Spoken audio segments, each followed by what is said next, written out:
Բանակի ներսում մահվան դեպքերը կանխելու համար ինչ է առաջ կրկին զինվոր մահացավ, ինչպես է կանխարգելում։ Ես միանշանակ պաշտպանության նախարար մի րոպե Պարոն Ասրյան, մի րոպե պատասխանում եմ, ցավում ենք այդ դեպքով, քննությունը իրականացվում է, բանակում միանշանակ կանխարգելիչ աշխատանքներ տարվում են, պատկերացրեք, մենք գլխավոր շտաբից այնքան հանձնաժողովներ ենք աշխատացնում մեր զորքերում, որ ինքը շատ գնահատելի է։ Յուրաքանչյուր զինվորի հետ անհատական զրույց, նրա պրոբլեմների, խնդիրների մեջ մտնել, ուսումնասիրել, հրամանատարներին խնդիրներ առաջադրել, մենք հրավիրում ենք քաղաքացիական հոգեբանների, մենք զինված ուժերում զարգացնում ենք հոգեբանական մասնագետների ինստիտուտը աշխատանք տանեն, բայց ցավոք այդպիսի դեպքեր լինում են եւ աշխատանքները զինված ուժերում կատարվում են, այդպես մի ասեք, նվազման դեպքերը ակնհայտ են եւ եթե պաշտպանության նախարարի նախորդ պատասխանը դուք լսել եք, 25 թվականին մենք ունեցել ենք շատ ակնհայտ կրճատում եւ նաեւ իմ պատասխանը միշտ հիշեք, որ ես ցանկացած յուրաքանչյուր դեպք կատեգորիան կապ չունի սպա, ենթասպա, պայմանագրային, շարքային, ժամկետային կազմեր ցավալի է, յուրաքանչյուր կորուստ ցավալի է, մեծ կոլեկտիվ, նաեւ հասարակությունից փորձեր քրեական ենթամշակույթի տարերին ներթափանցում բանակ, մենք այս ուղղությամբ շատ լուրջ աշխատանք ենք տանում, ընդ որում նաեւ այս տարի պաշտպանության նախարարի կողմից սահմանվել է քրեական ենթամշակույթի դեմ, այդ տարերի դեմ պայքարի տարի, բայց ցավոք սրտի կան մեր շարքերում բոլոր կատեգորիաների մեջ զինծառայողներ, ովքեր կրում են, այսինքն այդ փողոցային բարքերը փորձում են բանակում տարածել։ Կենցաղային պայմաններից է բողոքում, որ ձմռանը չեն կարողանում օրինակ տանջերով լողանալ եւ թոքաբորբեն ընկնում հիվանդանում։ Ես ձմռանը ինչ Տակ ջուր չկա որոշ։ Դա արդեն չգիտեմ, դա ինչ անհատական պատասխան է, բայց մենք վերջին ժամանակահատվածում այնքան նաեւ շինարարական աշխատանքներ ենք կատարել, մենք նաեւ ուսումնական կենտրոններում գիտեք, որ 23 թվականից սկսած զինված ուժերում գործում են ուսումնական կենտրոններ, դպրոցներ, գումարտակներ, որտեղ հատկապես օրինակ ներկայացնեմ Արմավիր ուսումնական կենտրոնում, Լուսակերտ ուսումնական կենտրոնում մենք արևային տաքացուցիչների միջոցով ստեղծել ենք այնպիսի պայմաններ, որպեսզի զինծառայողը դաշտային պարապմունքներից հետո կարողանա նաեւ ցնցուղարաններից օգտվի, այդպես մի ասեք, կլինեն դեպքեր, երբ որ այս կամ այն հանգամանքից ելնելով այդ պահի դրությամբ տաք ջուր չի եղել, բայց տաք ջուրը դա չի նշանակում, որ չի լինում, բայց նաեւ ունենք զորամասեր, որոնք սովետական այդ ժամանակահատվածից եկած բանակի կառուցման ժամանակահատվածից սկսած 90-ական թվականներից շենքային պայմաններից ելնելով այնտեղ հնարավորություն չկար, որ դա ներդնել, բայց մեր կապիտալ շինարարության վարչությունը այդ աշխատանքները տանում է, որ մենք բոլոր զորամասերում, զորանոցներում հետևողական աշխատանքի արդյունքում կարողանանք բոլոր զորամասերում ներդնենք դա եւ ունենանք այդ տակ ջուրը։ Պարոն Ասրյան, տեսեք, երբ որ Հայաստանում 1-2 տարի առաջ ընդդիմադիր շարժումներ, այսինքն ընդդիմադիր ուժերը փողոցներում հանրահավաքներ եւ այլն, այսպիսի միջոցառումներ էին անում, իշխանական պատգամավորներից հնչում էին տեսակետներ, որ իրենց այսպես պետք է հավաքել եւ տանել վարժական հավաքների կամ դիրքեր եւ այլն։ Այս ընթացքում եւս երբ որ ինչ որ անձինք դրսից գալիս էին քվեարկությամբ, վստահ եմ տեղյակ եք, կրկին այդ վարժական հավաքների տանելու հարցը եկավ օրակարգ եւ այսպես ընկալում է ձևավորվում, որ բանակը պատժիչ գործիք է դառնում նման դեպքերի համար, ավարտեմ հարցս, եթե խնդիրներ կան, այսինքն ինչ որ անձինք ինչ որ խնդիրներ կան նրանց հետ կապված, արդյոք այստեղ ավելի ընկալելի չի լինի իրավական գործընթացը եւ քրեաիրավական պատասխանատվությունը, ոչ թե բանակը պատժիչ գործիք դարձնելու այս մեթոդը։ Այս ինչու է բանակը թույլ տալիս, որ նման ընկալում ձևավորվի հանրության շրջանում։ Ես այդպիսի այդ հարցին պատասխանեմ, ես խնդրում եմ, որ ձեր մոտ այդ ընկալումը չզարգանա, այդպիսի բան չկա, բանակը երբեք պատժիչ չի եղել ու չի էլ լինելու, դա վստահ եղեք ու դուք պետք է ուրախանաք մեր բանակով, Հայաստանի Հանրապետության բանակով, որովհետև բանակը ինքնըստինքյան ուրախանում է իր հասարակությամբ, իր ժողովրդով, որովհետև բանակն էլ մեր բոլորի զավակներն են։ Հիմա ես ձեզ պատասխանեմ հետևյալը, նայեք, Անդրանիկ Քոչարյանը պատասխանել է, ասել է, ես չեմ լսել, դա դուք եք լսել, իսկ ես իմ ասույթը ասեմ, իմ խոսույթը ասեմ։ Բանակի վարժական հավաքների պետք է ընդգրկվի Հայաստանի Հանրապետության քաղաքացի հանդիսացող մարդը, պահեստազորայինը, ով որ ունի Հայաստանի Հանրապետության քաղաքացիություն, համապատասխան նաև տարիքային շեմի մեջ է մտնում եւ իրենք հաշվառված են Հայաստանի Հանրապետության տարածքում, Երևան քաղաքում կամ մարզերում, այս կամ այն զինկոմիսարիատներում եւ նրանք պետք է հերթականությամբ կանչվեն վարժական հավաքների։ Մենք արդեն 23 թվականից սկսած անց ենք կացնում այդ 25-օրյա վարժական հավաքները, որը շատ լավ օգուտ է տալիս եւ ես թվեր չբարձրաձայնեմ չասեմ, բայց արդեն մեծ քանակությամբ տասնյակ, մի քանի եւ ավելի տասնյակ հազարավոր Հայաստանի Հանրապետության քաղաքացիներ ընդգրկվել են վարժական հավաքների, կատարել են իրենց պարտքը Հայաստանի Հանրապետության նկատմամբ։ Հիմա մի րոպե, Ռուսաստանի Դաշնությունից կամ մյուս պետություններից կապ չունի, եկած քաղաքացին, ով որ ինքը Հայաստանի Հանրապետության քաղաքացի է եւ ինքը գտնում է, որ ինքը միայն Հայաստանի Հանրապետություն պետք է գա մեկ միջոցառման մասնակցելու համար, մեկ օրվա ընթացքում եւ թողնել գնալ, ես գտնում եմ, որ ինքը Հայաստանի Հանրապետության քաղաքացի չէ։ Ինքը ճիշտ չի անում, այդ անձը ճիշտ չի անում։ Իսկ եթե ինքը ներկայանում է Հայաստանի Հանրապետություն, մենք ունենք համապատասխան համակարգ, չէ հանրապետությունում, որ հաշվառվում է այս կամ այն անձը մտավ Հայաստանի Հանրապետության տարածք։ Եվ զինկոմիսարիատը իրավունք ունի, հաշվի առնելով, որ նրանք հաշվառված են, եւ իրավունք ունի նաեւ նրանց ուղարկի համապատասխան թուղթ, որ իրենք էլեկտրոնային տարբերակով, որ իրենք զորակոչվում են բանակ վարժական հավաքին մասնակցելու, ես դա սխալ չեմ համարում։ Այն է, որ բացի Ռուսաստանից դուք դա կոնկրետ բան եք, բայց նաև Հայաստանում ապրող, Հայաստանում բնակվող անձանց հետ կապված եղել են բազմաթիվ ահազանգեր, օրինակ ակտիվիստ Արտուր Չախոյանը, որը եւս միտում էր տեսնում, որ ընտրական process-ում իրենց անունը տվեցին, եւ այդպիսի բազմաթիվ օրինակներ, բայց այս ամեն ինչը գալիս է նրանից, այսինքն այս մարդիկ պնդում են, որ դա արվում է որպես պատժիչ գործիք, որովհետեւ պարոն Քոչարյան ուղիղ ասում էր, որ այս մարդկանց տանենք հավաքներին, եթե այսպիսի ուժեղ են գնան, այսինքն այդ ընկալումը գալիս է իշխանության։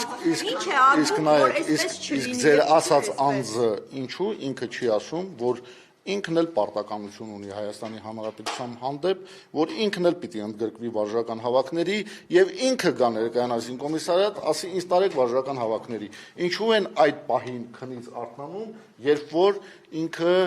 իրեն ասում են, որ դու պիտի գնաս վարժ։ Պարոն Ասյան, խնդիրը այստեղ ընդդիմախոսների հանդեպ է դա կիրառում, որովհետև մենք չենք տեսնում այլ քաղաքացիների։ Ասեմ ձեզ, որ դա ճիշտ չեք ասում։ Բոլորի հանդեպ է կատարվում, բոլորի։ Նայեք, ես ապրում եմ Նոր-Նորքի Զանգվածի 6-րդ մասիվի 4-րդ շենք 31 բնակարանում։ Այդ մեր շենքում էլ կան պահեստազորայիններ, ովքեր պետքա ընդգրկվեն վարժական հավաքների։ Եվ նրանք ստանալով համապատասխան այդ պավեստկան, մեկ-մեկ փորձում են մոտեցում իրականացնել գլխավոր շտաբպետին, ասել, բա մենք չգնանք վարժական հավաքի, մենք չկատարենք։ Ես էլ պատասխանում եմ այն, ինչ որ ճիշտ է, որ ժողովուրդ բոլորն էլ հերթականությամբ պահեստազորում հաշվառված պետք է գնան վարժական հավաքների։ Դիմադիրների նկատմամբ ընտրողական մոտեցում չկա, պարոն Ասրյան։ Ոչ, Հայաստանի Հանրապետությունում վարժական հավաքները պարտադիր է այն բոլոր քաղաքացիների համար, ովքեր հանդիսանում են։ Ինձ մի հիշեցրեք, որ ես կարևոր պատմում եմ զբաղեցնում։ Ես պատասխանեցի այն։ Ես ասեցի այդ։ Մտածում եք կթիրախավորվեք։ Որը։ Որ ձեր տան հասցեն ուղիղ եկելում ասում եք, չեք մտածում եք ես հասարակության անդամ եմ, ես դժվար չի իմ հասցեն իմանալ, եթե ես նույնիսկ չասեմ, դուք էլ կարող եք իմ հասցեն իմանալ։ Ես դա ինչու եմ ինձ ասում, ես ասում եմ, որ ցանկացած մարդ էլ 21-րդ դարում ժամանակակից պատերազմներում խոցելի է, եւ ես, եւ դուք, եւ մյուսները, սակայն մենք հանդիսանում ենք հասարակության մի անձը, անհատը, ով ի պաշտոն է կատարում է իր պարտականությունները։ Եվ ես չեմ վախենում այդ ձեր ասածից, որ ես կարող եմ խոցելի դառնալ։ Ինչ վերաբերում է հակառակորդ, հավանական հակառակորդ հանդիսացող պետությունների համար, որ ես կդառնամ խոցելի, դրա պաշտպանվածության ձևը կա։ Պարոն Ասրյան, ես ուղիղ եմ պարզապես հասնում, ինչու ընտրությունների նախօրյակին, ընտրությունների օրը հիշեցինք, որ զորահավաք պետք է լինի, զորավարժությունները պետք է գնան եւ Ռուսաստանից եկող մեր հայերին բոլոր ժամանակներում ռազմական ոստիկանությունն է օթանավակայանը։ Մենք ոչ միայն ընտրությունից առաջի օրն ենք դա իմանում, մենք դրա մասին բարձրաձայնել ենք 26 թվականի հունվարի 1-ից սկսած առ այսօր, 25 թվականի հունվարի 1-ից սկսած մինչև դեկտեմբերի 31-ը եւ այսպես տարիներ նահանջելով, որ բոլորին գիտեն, կանգնեցնում են եւ ասում են դուք եկել եք Հայաստան, պետք է նաեւ գնաք զորավարժությունների, մասնակցեք այդ զորահավաքին։ Այնտեղ կան մարդիկ, այս պահին ունակ Ռուսաստանի տիկնաթիռը որ իջնում է, մեր հայ քաղաքացիների դիմավորը ռազմական ոստիկանության։ Օթանավակայանում նկատի ունի հիմա կա ռազմական ոստիկանության աշխատող հերթապահող։ Ռազմական ոստիկանության աշխատողը կարող է լինել այնտեղ, որտեղ ինքը պետք է իրականացնի օպերատիվ աշխատանք։ Ինքը ռազմական ոստիկանությունը այնպիսի կառույց է, որը իրականացնում է եւ զորքերի ուղեկցման, եւ պահպանության ծառայություն, եւ նաեւ օպերատիվ աշխատանք։ Դա իրենց օպերատիվ աշխատանքի բացառություն մասն է։ Եկած քանի քաղաքացի ստացավ ի վերջո ծանուցում, կարող եք դիտել։ Ես այդպիսի ինֆորմացիայի չեմ տիրապետում, ես պատասխանատու եմ Հայաստանի Հանրապետության զինված ուժեր բանակ զորակոչված ինչպես նորակոչիկի, այնպես էլ պահեստազորայինի պատշաճ ընդունման եւ նրանց ծառայության վայրում նշանակելու եւ ծառայություն իրականացնելու համար։ Պարոն Ասրյան, առհասարակ դրսից ով գալիս է, կապ չունի Ռուսաստանից թե այլ երկրներից, փորձում եք այդպես արագ եւ օպերատիվ ծանուցում տալ վարժական հավաքի։ Հայաստանի Հանրապետության տարածք մտնող ցանկացած մարդ ինքը համակարգով քաղաքացի ինքը երևում է նամանավանդ Հայաստանի Հանրապետության քաղաքացի ներս եւ դուրս անելու բոլորն էլ իսկ ինչ գիտեք որ ծանոթություններ ստացել են հարցնում եմ չգիտեմ դրա համար եմ հարցնում ասում եմ ստանում են երբ որ արդեն իսկ հերթական վարժական հավաքները անցկացվեն եւ այդպիսի մարդիկ ընդգրկված լինեն վարժական հավաքների դուք դրա մասին Պարոն Ասրյան իսկ ինչ քանի հոգու եք տվել ծանոթ դրսից եկողներին ծանուցման թիվ չկա։ Ես ծանուցում տվող չեմ, ծանուցումը տալիս է Հայաստանի Հանրապետության հանրապետական զինկոմիսարիատը եւ նաեւ տարածքային զինկոմիսարիատները, որոնք իմ կառավարման ներքո չեն։ Պարոն Ասրյան, իսկ ադրբեջանական եթե ծանուցում են Ստամբուլից է այդ ընթացակարգը, հիմա այդ մարդիկ մնացել են Հայաստանում, թե նորից Ովքեր։ Ում որ ծանուցում է։ Ես հարցին պատասխանեցի, արդեն ես տեղյակ չեմ։ Մարդիկ ծանուցվել են, չեն ծանուցվել։ Եթե գան մասնակցեն վարժական հավաքների, բարով գան, իրենք իրենց 25 օրը կծառայեն Հայաստանի Հանրապետությանը եւ կգնան։ Պարոն Ասրյան, իսկ ադրբեջանական զորքը ի վերջո ջերմուկի դիրքերում շատ ամրապնդվեց այս տարիների ընթացքում։ Ամրաշինական աշխատանքների մասին ընդդիմադիրներն էին մշտապես ահազանգում, որ բացի դիրքերից այնտեղ բազմաթիվ ենթակառուցվածքներ են պատրաստվել եւ կառուցվել։ Շատ են ամրապնդվել, այսինքն այդ ամրաշինական աշխատանքները իսկապես շատ են իրականացվել։ Ամրաշինական աշխատանքների իրականացումը դա ինժեներական ապահովման տեսակի բաղկացուցիչ մաս է, որը զորքը այս կամ այն վայրում տեղակայվելուց ինքը պետք է իրականացնի։ Իսկ մեր նաև պարտականությունն է, որ դրա մասին, այսինքն Հայաստանի Հանրապետության տարածքում ադրբեջանական զորքերի զինուժի կողմից աշխատանքներ իրականացնելուց մենք էլ ահազանգ ենք։ Ու մենք դա ահազանգում ենք համապատասխան ճանապարհներով։ Ես խնդրում եմ այդ հարցին չանդրադառնալ։ Այո, ես եմ ասել, այդ պահին պետք էր դա ասել, ու ես չեմ բարձրաձայնի հանրության առջև, ինչու եմ ասել, ես եմ ասել, ես չեմ զլանում, դա հաստատել, որ ասել եմ, դա պետք էր այդ պահին ասել, իսկ թե ինչու, ես դա չեմ ասի, դա կմնա իմ մեջ, իսկ այժմ Շատ, այսինքն դուք ասում եք, մենք ահազանգում ենք այդ ամրաշինական աշխատանքները, շատ է, այսինքն ենթակառուցվածքները իսկապես շատ են ինժեներական եւ այլն իրականացվում այդ տարածքներում։ Քանակական ես չեմ կարող ասել ինչքան է, դա ճիշտն ասած։ Չէ, քանակ չէ, ես չեմ պատկերը կարող ասել։ մտահոգիչ է։ Ու պատկերը այն է, որ իրեն գտնվում են, մտահոգիչ այն է, որ գտնվում են Հայաստանի Հանրապետության տարածքում եւ բազմից անգամ լսել եք ասել ենք, ես էլ եմ ասել, գերատեսչության ղեկավարն էլ, Հայաստանի Հանրապետության վարչապետն էլ, որ մենք աշխատելու ենք, որ սահմանազատման սահմանագծման արդյունքում Հայաստանի Հանրապետության ինքնիշխան տարածքը ամբողջականությունը վերականգնվի։ Ամրաշինական այն աշխատանքները, որ իրականացնում է պարոն Ասրյան, արդյոք չի խոսում այն մասին, որ դա հետ գնալու անգամ սահմանազատման process-ում հետ գնալու ահազանգ։ Դա ոչ, ճիշտ գնահատական չէ, որովհետև եթե նաև անցած ոչ միայն մեր փորձը, այլ համաշխարհային փորձը ուսումնասիրում ենք, այդպիսի շատ դրվագներ կան, որ այո, տարածքից դուրս են գալիս եւ առաջ են գնացել, կա նման բան։ Որտեղ։ Ներքին հանդիպությամբ, ջերմուկի ուղղությամբ այնտեղ ծառային հատվածները մեր հսկողության տակ է, որը նույն երևի ներքին հանդի արգելոցի, այսինքն այդ Զանգելյանի արգելոցի մասով է։ Նայեք, երբ որ ինժեներական համաշինական կառույց է սարքվում, այնտեղ որտեղ ծառը պետք է հատել, հատվում է։ Այնտեղ որտեղ պետք է արհեստական ոչ պայթունային արգելափակոց ստեղծել ծառերի հատումներով իրականացնել։ Հիմա ես չեմ կարողացել որ հրապարակային հայտարարություններ չի լինում, ոչ հրապարակային խոսում եք ադրբեջանցիների հետ այդ մասին, օրինակ ասում եք իրենց, որ անթույլատրելի է այնինչ արվում է եւ այլն, թե լռությամբ հետևում եք սահմանազատման process-ը մոտենալ։ Զինված ուժերը, գլխավոր շտաբը եւ գլխավոր շտաբի ենթակա ոչ մի զինվորական ադրբեջանական զինուժի զինծառայողների հետ կապ չի պահպանում։ Քաղաքական խողովակներով ասում եք, որ քաղաքական պաշտոնյաները դա անեն։ Այդ հարցը ուղղեք համապատասխան։ Նախընտրական շրջանում շատ էր այդ մասին խոսվում եւ քարոզարշավը կառուցվում է նաեւ դրա հիմքով։ Իշխանությունը արցախցիների վերաբերյալ ասում է, օրինակ դուք ինչու չեք զոհվել։ Պարոն Ասրյան, դուք արցախցի եք, դուք պաշտոնյա եք զինվորական։ Ես ուզում եմ հարցնել ձեզ, ինչպես ստացվեց, որ դուք չզոհվեցիք, եկաք Հայաստան եւ Բարձրաստիճան պաշտոնեць զբաղեցիք։ Ես առաջարկում եմ, որպեսզի այսուհետև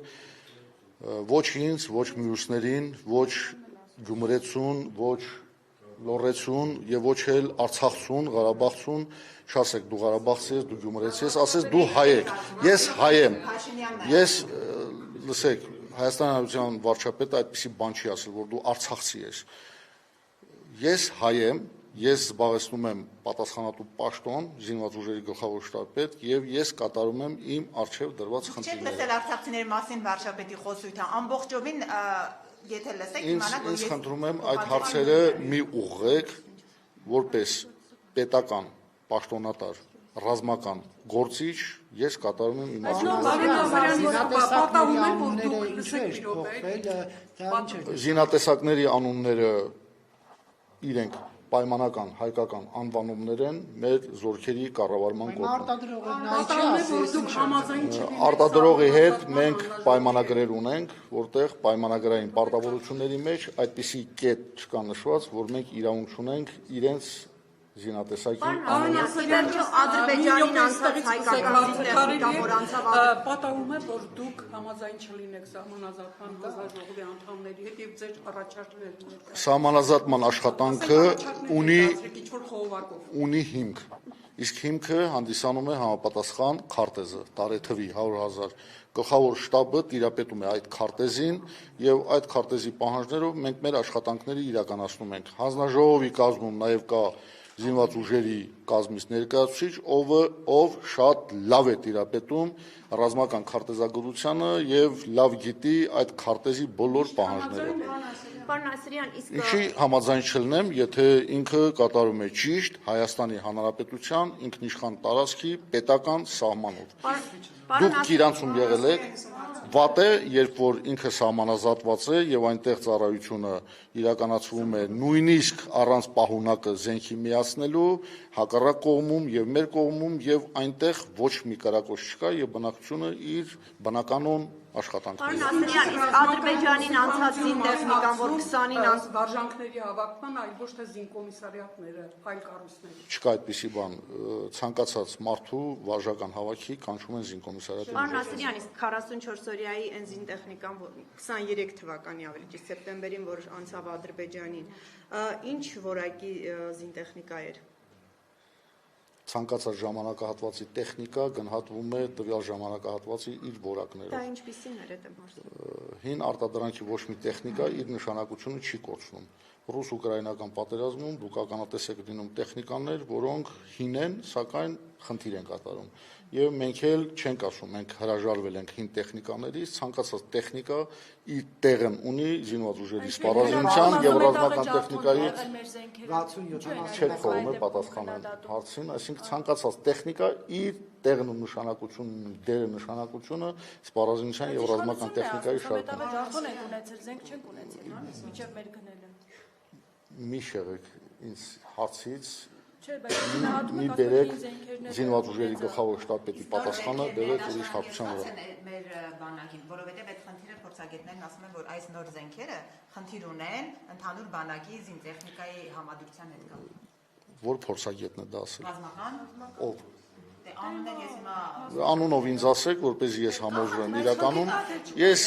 կհանդիպեմ այդ ռազմական փորձագետների հետ եւ ես կբացատրեմ, որ ընդհակառակը կբացատրեմ, ցանկացած ժամանակ մենք հենց այնպես զենք չենք գնում։ Մենք գնահատում ենք բոլոր պարամետրերը, չափորոշիչները, այդ զենքը մենք կարող ենք ինտեգրել մեր սպառազինության տեխնիկային, մենք ունակ ենք դա սովորելու, մեր զորքը ունակ կլինի դա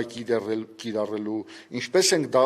ինտեգրելու ընդհանուր համակարգում, մենք ինչպես ենք դա կառավարելու ընդհանուր ավտոմատացված համակարգում, այո։ Պարոն Ասելյան, տպավորիչ զորահանդես է, որը կարծեք թե դուք չեք անում ներդիմությանը, ինչ որ բաներ գտան, որ տեխնիկան կա, բոմբերը չկան եւ այլն։ Ես ուզում եմ հասկանալ Աստված մի արածը, որ պատերազմ լինի, չէ՞ որ դա պաշտպանելու է բոլորին։ Իսկ դուք տեսել եք, որ զինտեխնիկա անցներ, օրինակ ավիացիան առանց հրթիռների լիներ կամ զինատեսակ անցներ, հրթիռները չլինեին։ Նույնիսկ պատկերացրեք ռազմական բնակավարում անվտանգության ապահովման համար եթե հետևեք մի շարք զորահանդեսների, լինում են, որ շատ վտանգավոր միջոցները այնպես են անում, որպեսզի անվտանգ լինի, բայց մենք զորահանդեսի ընթացքում ցույց ենք տվել բոլորը իր մարտական վիճակում եւ ես տպավորված եմ այդ զորահանդեսով, որովհետև ես եմ անձամբ նաև կառավարել այդ զորահանդեսը, տեսել եք զորահանդեսի հրամանատարը եղել եմ ես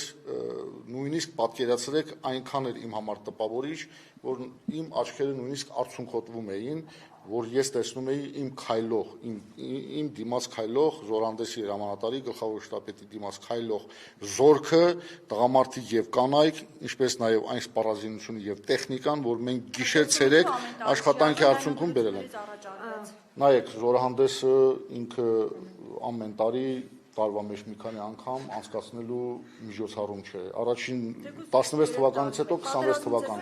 10 տարվա ժամանակահատվածում անցկացվող զորահանդեսը։ Դա մի բերեք, կապեք ընդհանրապես որպես զինվորական դուք Ես գտնում եմ, որ դա սխալ միտք է։ Չի արվել, պարոն Ասելյան, եւ բերվեց արվեց այն ժամանակ, երբ որ ընտրություններ Պատերազմից հետո բանակը գտնվում էր այն վիճակում, որ ինքը պիտի վերականգներ իր կորուստները, ձեռք բերեր նոր տեխնիկա, սպառազինություն, բանակը պետք է իր ողնաշարը ուղղեր եւ մենք ուղղել ենք այդ ողնաշարը մեր քրտնաջան աշխատանքի արդյունքում, մեր պաշտպանության նախարարի ամենօրյա գիշեր-ցերեկ աշխատանքի արդյունքում իր պահանջկոտությամբ, մեր աշխատանքով մենք կարողացել ենք ուղղվել եւ մեր հասարակությանը մատուցել այն, ինչ որ մենք կատարել ենք։ Որպես զինվորական դուք քարտեզներին լավ տիրապետում եք սահմանազատման։ Նիկոլ Փաշինյանը խոսում է անկլավներ, ինչ որ բնակավայրեր, որոնք ադրբեջանցիներ են ապրել, որոնցում սովետի ժամանակ հանձնելու մասին։ Կարող եք ասել կոնկրետ որ բնակավայրերի ու շրջանների մասին խոսքը։ Այսինքն ես սկսեմ Հայաստանի Հանրապետության հարավից եւ մինչեւ հյուսիս թվարկեմ իր բնակավայրերը։ Սովետական ժամանակահատվածում բնակավայրերում բնակվել են մարդիկ, որոնք եղել են ազգությամբ հայեր, եղել են ադրբեջանցիներ, բայց ես սկսեմ թվարկել թե որ բնակավայրեր են, երևի մի 10 Այդքան շատ է հանձնվելու ըստ քարտեզների։ Ինչն է հանձնվելու։ Դուք սխալ եք ասում։ Սահմանազատման քարտեզներով ասել։ Հայաստանի Հանրապետության տարածքը հայտարարված է 29743 քառակուսի կիլոմետր տարածք։ Ոչ մի թիզ հող չի հանձնվելու։ Պարոն Ասելյան, իսկ դուք որպես Ինչ անկլավների մասին է խոսքը։ Ինչ Հայաստանի Հանրապետ, եթե այդ անկլավները Հայաստանի Հանրապետության 29743-ի մեջ են մտնում, մի միլիմետր հող չի հանձնվելու։ Հասկանում եք դուք 29743 քառակուսի կիլոմետր։ կիլոմետր։ Ես ասում եմ, որ տարածքն հայացքներն են որպես անկլավներ հանձնվելու Ադրբեջանին։ Թեման շարունակենք, որովհետև հարցի վրա հարց եք բարձրացնում։ Ասում եք, որ բանակը ուղղվեց մեջքը բանակի, տեսեք մշտապես քննարկվել է տարբեր ժամանակներում, որ Հայաստանի նաև պատերազմները Հայաստանի 44-օրյա եւ այլն ցույց տվեցին, որ օդային պաշտպանության գուցե սխալ ձևակերպում, բայց խնդիրը կամ խնդրահարույց հատված այդ մասում է։ Հիմա որ ասում են օդը փակ լինի։ Հա, ես չգիտեմ դա զինվորական։ Ես դրան էի սպասում, որ ասեք օդը փակ լինի։ Հիմա Հայաստանի համար այդ վտանգները, եթե մի օր, չգիտեմ, այդպիսի բան լինի կամ թեկուզ բան չլինի, ամեն դեպքում դուք ինչպես եք գնահատում այդ օդի պաշտպանության մակարդակը հիմա։ Աշխարհում չկա այդպիսի մի պետություն, որ իր օդը 100%-անոց լինի փակ։ Եթե նույնիսկ փաստաթղթով ձևակերպում են, որ իրենց օդային տարածքը 100%-անոց փակ է, դա ինչ որ փոքր ժամանակից հետո ճեղքվում է։ Այսինքն հակաօդային եւ հակաարտերային պաշտպանության համակարգը ինքը հենց դա ի նկատի ունի։ Մենք այս կերպափոխման համատեքստում Հայաստանի Հանրապետության բանակի այդ աշխատանքն էլ առաջնակարգ տեղ է զբաղեցնում օդը փակելու ճակատավոր, որտեղ դա զինվորական տերմինաբանություն չէ, հակաօդային պաշտպանությունը եւ հակաարտերային պաշտպանություն ունենալու համար եւ այստեղ որ մենք ոչ միայն ձեռք ենք բերում հակաօդային պաշտպանության միջոցներ, այլ հակաօդային պաշտպանության ընդհանուր համակարգում կորձանից ավիացիան իր հրթիռներով, որը դուք տեսաք զորահանդեսի ընթացքում, նայել մեծ նշանակություն ունի հակաօդային պաշտպանության մեջ, նաև մենք արդեն ռազմաարդյունաբերության կոմիտեի հետ ակտիվ աշխատանքի արդյունքում, մեր ընկերությունների, նաև ձեռքբերումների արդյունքում ձեռք ենք բերում այնպիսի միջոցներ, որոնք մեր հակաօդային պաշտպանության մակարդակը բարձրացնում են։ Ինքը գնահատվում է համապատասխան տոկոսներով եւ կարելի ասած օր-օրի, ոչ, ես դա իրավունք չունեմ ասել, օր-օրի բարձրացվում է։ Մենք ամենօրյա այդ ուղղությամբ հակադրոնային համակարգ, հակաօդային պաշտպանության համակարգ, հակահրթիռային պաշտպանության համակարգ այդ ուղղությամբ օր ու գիշեր աշխատանք կատարում։ Իսկ կպնդեք, որ հիմա ավելի լավ վիճակում է, քան 18-ից առաջ։ Այո։ Պնդեցի։ Որ զենքից ենք ուզում Գնեք հոբի հետ կապված մի բան ճշտեմ։ Նիկոլ Փաշինյանն ասում է, որ 7 երկրից մենք զենք ենք գնել։ 7 երկիրը կարող թվարկել, որ երկրների մասին։ Անհրաժեշտություն չկա, ես թվարկեմ, Հայաստանի Հանրապետության վարչապետը ինչ ասել է, ճիշտ է ասել, պաշտպանության նախարարը դրան եւս անդրադարձել է, դուք էլ կարող եք ինքնուրույն sense մատների վրա հաշվելով այդ 7 երկրներ իմանալ որոնք են։ Ես ընդհանուր Այո, ինչու՞ չէ նաև Ռուսաստանից ենք ստացել, դուք նաև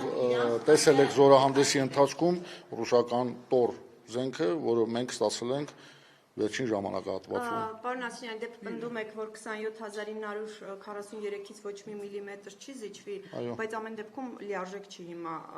այդ թիվը, որը դուք նշում եք։ Ինչու՞։ Դե օկուպացված տարածքները դրանից դուրս են, որ ասում եք չի զիջվի Այսինքն ես հանրության համար։ 29 ու 740 չզիջելու մեջ նաև հասկացեք վերականգնելու գործընթացը սահմանազատման արդյունքում։ Եվ պարոն Ասրյան, հոբի հետ կապված առանձնացում, հա, նախատեսվում է այս բանակի բարեփոխման եւ արդիականացման շրջանակներում, թե ոչ, որտեղ բանակի բարեփոխման, ես հասկացա ձեր հարցի իմաստը։ Կողմից մենք խնդիրներ Հարցի իմաստը ես միանգամից հասկանում եմ։ Դուք ինչ եք ուզում ինձ հասկանալ։ Հայաստանի Հանրապետության հակաօդային եւ հակահրթիռային ու հակադրոնային համակարգերը պետք է հույսները դնեն իրենց վրա։ Ուրիշ ոչ մեկի վրա մենք հույս չպետք է դնենք։ Մենք պետք է այնպես ուժեղանանք, որ մենք ինքնուրույն մեր Հայաստանի Հանրապետության տարածքում կարողանանք մեր առջև դրված խնդիրները կատարել։ Շնորհակալություն, պարոն Ասրյան։